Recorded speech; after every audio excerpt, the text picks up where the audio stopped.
Okay, so I want to export this character for 3D printing. What I'm going to do is pose the character however I want it to be posed, and I'm going to go with this default pose for mine.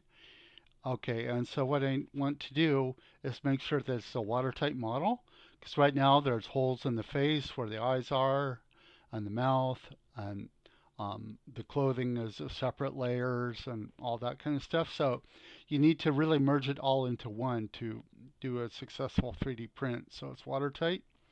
And the way you can do that is come over to the Optimize and Decimate tool. And in that tool, we're going to select the custom setting and go ahead and convert. And then in our settings here, um, we're not going to worry about the skeleton any because obviously we're not going to be using it for an STL file. We only need to worry about the mesh. And textures aren't going to matter either in this case. So go ahead and click on the polygon reduction. And once that's enabled, come down here and click on the remesher. That's what's going to put it into a single isosurface.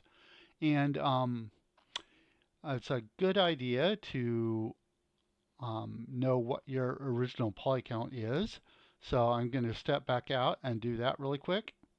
Let's cancel this. If you hit Control F, you can see the poly count.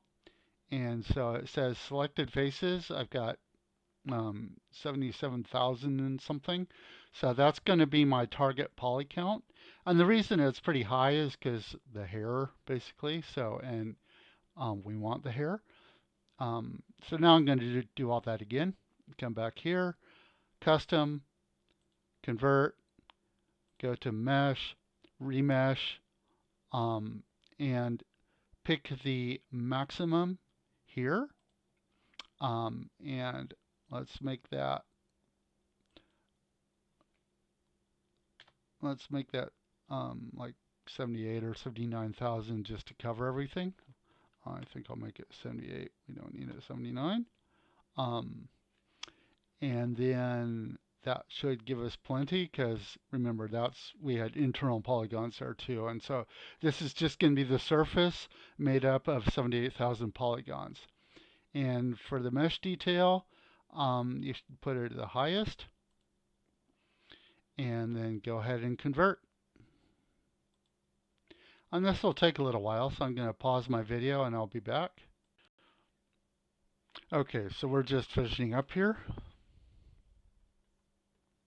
Okay, now that I've done all that, if we zoom in on this,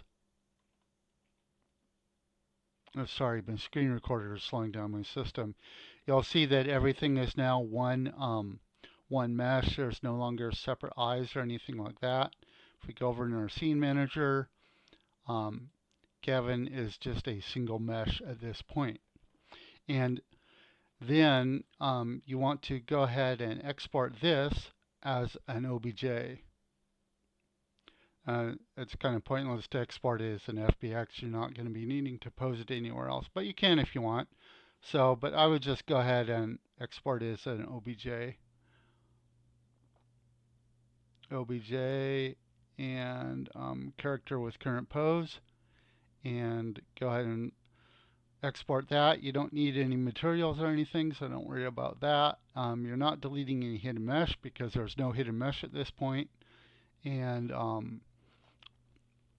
if you turned on the mesh subdivision, you can check this box and it will, give it a sub D of the mesh and export it, 4 times the resolution, which might be good for 3D printing. I'll let you experiment with that.